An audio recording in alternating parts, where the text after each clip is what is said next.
we've got 3 closed session items. There's 1 in open.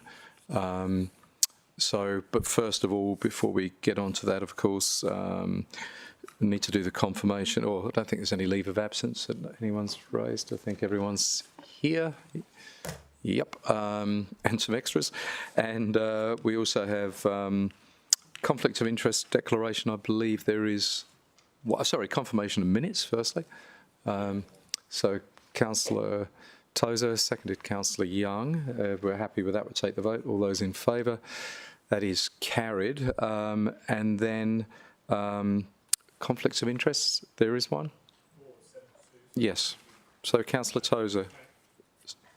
So just declare in relation to item 7.2, my wife owns and operates a film production company, works exclusively with charities, but it would be eligible for funding under the Screen Access Program, and she's actually specifically mentioned in the referenced report, which was published by QUT. So I talked to the City Solicitor and she recommended that I make a declarable conflict of interest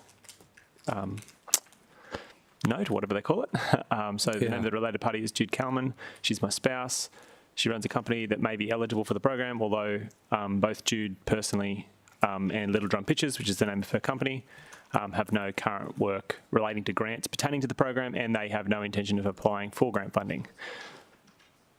I'd love to participate in the debate because I have some knowledge and interest in the program, and also I think my contribution would add value to the debate and would be in the public interest, but also on the basis that no application is pending and or will be submitted by my wife's company. I believe you've moved this before, and I believe that we did on a similar thing where you said that your wife was mentioned in the report, and I believe we voted for you the council voted for you to stay in the room. Am I correct? That's my understanding. So it has happened before. So we have a precedent in place where we've actually voted on this and kept you in the room. Is that correct? That's my understanding. Yeah, thought so. All right. Councillors, is there anyone who wishes to move something along those lines, which basically says that Councillor Tozer can participate, or anything contrary to that? For reasons, I guess, well, I'm happy to move it that Councillor Tozer may participate in the decision despite the Councillor's conflict of interest because of the nature of the report, the general nature of the report, which is really just giving an update of where the program's at, and based on, I think that's enough, just the general nature of the report. Yes, please, Councillor Gates. This is a question through you to the Director. Wasn't there some sort of policy change to exclude the opportunity for councillors or their families to apply for any grants that were made available through the city? Through the Chair. So my understanding is that yes, but we haven't actually updated that yet. So we asked, I think the resolution asked for a review and it's still outstanding, but that was the intent, yes. Okay. All right. Thank you. Now, I don't know if that wording will suffice. If I just say, because of given the general nature of the report, unless anyone's got anything else they think we might need to add to that. When I spoke to the City Solicitor, she seemed to indicate that the words in my reasons corresponded with the reasons you might, or a person might choose, a councillor might choose to. The City Solicitor was happy with that wording. Okay, well, I'm happy to add that.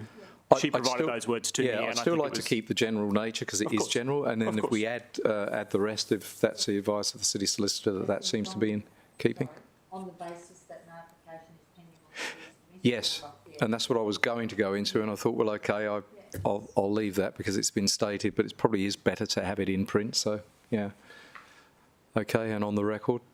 So happy to move that. Take out the contribution. Yes. I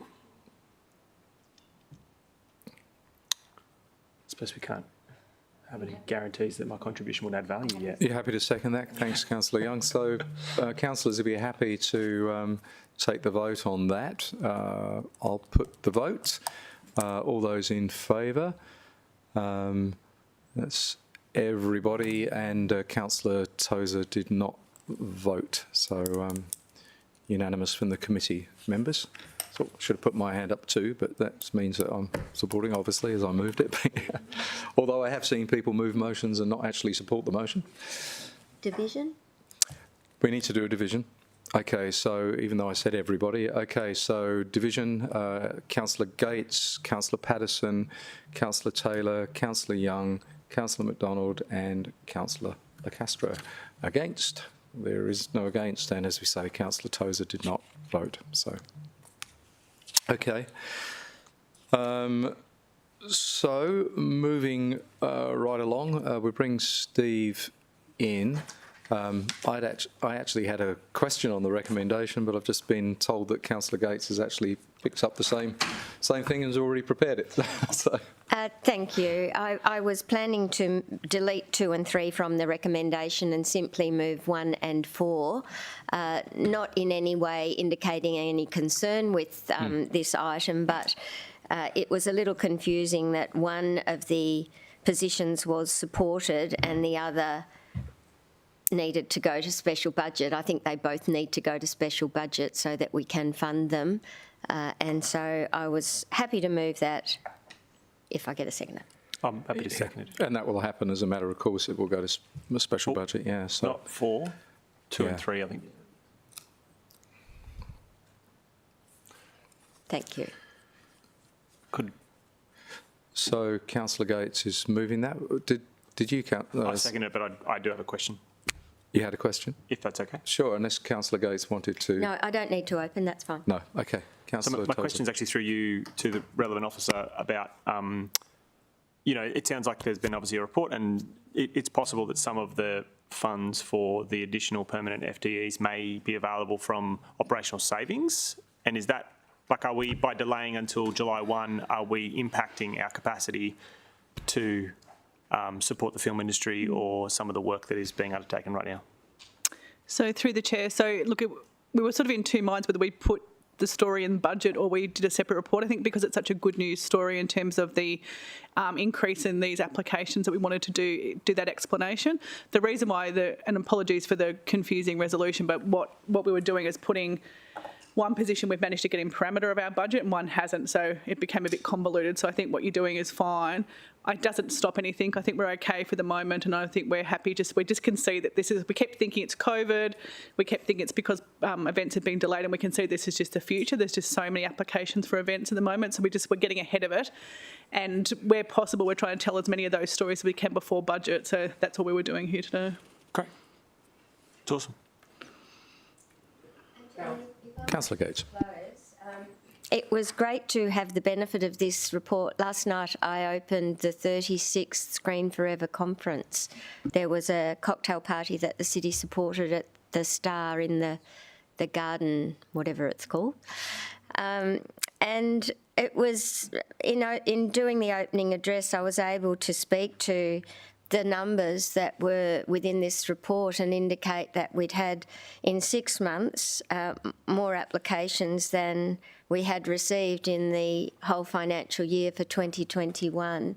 So 392 applications for film production was outstanding, and it just shows the very great interest in our city in film and television. And I did mention last night all credit to the staff involved in creating those global connections that we now have that make us a great destination for producers and directors to bring their projects to our city.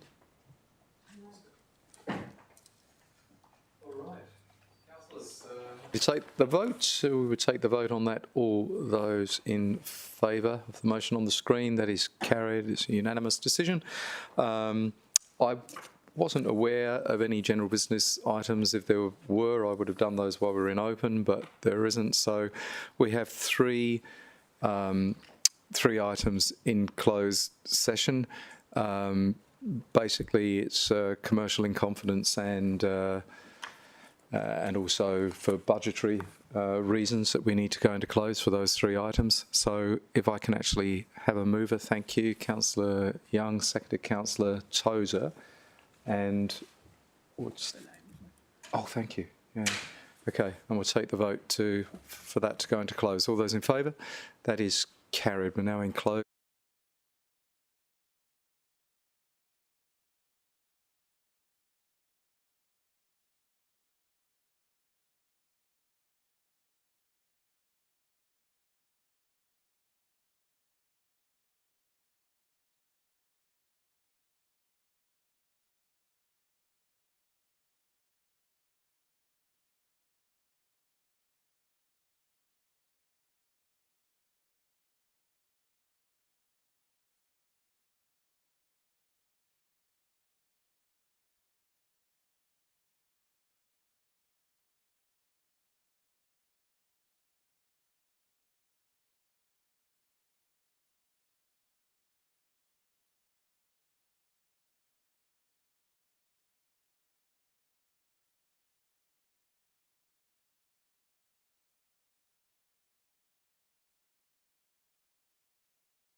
In open session, the streaming is on. Just in case Councillor Hamill has any jokes.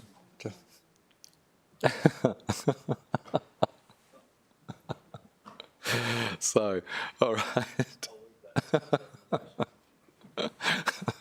So, councillors, we will go back to, well, there wasn't actually a recommendation for the presentation, so the next one would actually be item 7.2, which is on the screen. Councillor Tozer, you're happy to move that. Councillor McDonald, you're happy to second that. Councillor Tozer, did you want to say anything? Yeah, this is a new program, Councillor Castro, that seeks to build the capacity of some of the smaller film production companies in the city such that they can provide services to some of the larger productions that we already attract into the city. When a large production happens in the city, some of the elements of that production are often outsourced to companies from outside the city, Sydney, Melbourne, other places, and they bring those people in because sometimes the companies in our city can't provide those services. And this smaller program enables capacity building and skills transition and service provision to those bigger productions, and also fills gaps between the bigger production schedules. It's actually a really important program that was identified in a QUT report, which is referenced in the report, none of which is confidential.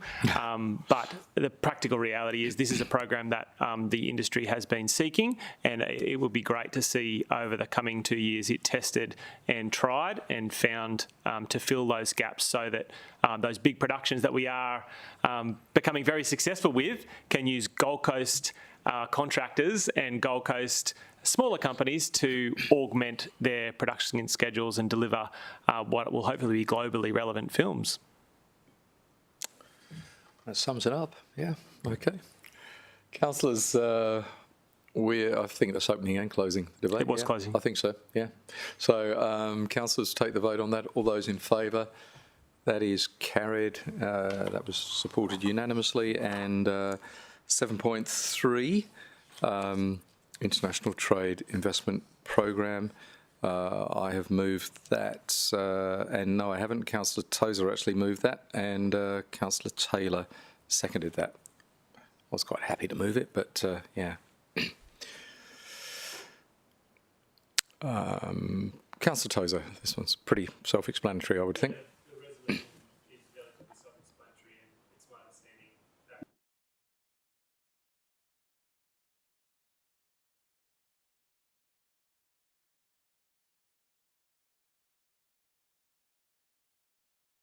We are hoping that lots of businesses will participate in this trade mission as others have been so successful. We're hoping that this one will equally be successful.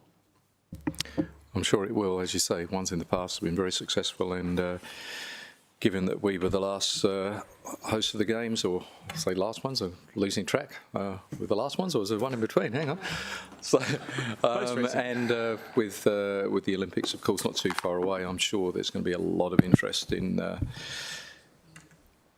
in sporting teams and athletes and companies wanting to come to the coast to see what we've got to offer, because we've got a lot to offer. So, all right, councillors, we'll take the vote on that. All those in favour, that is carried. And I don't know, there wasn't any general business, as I said before, so in which case I would declare the meeting closed. Good timing.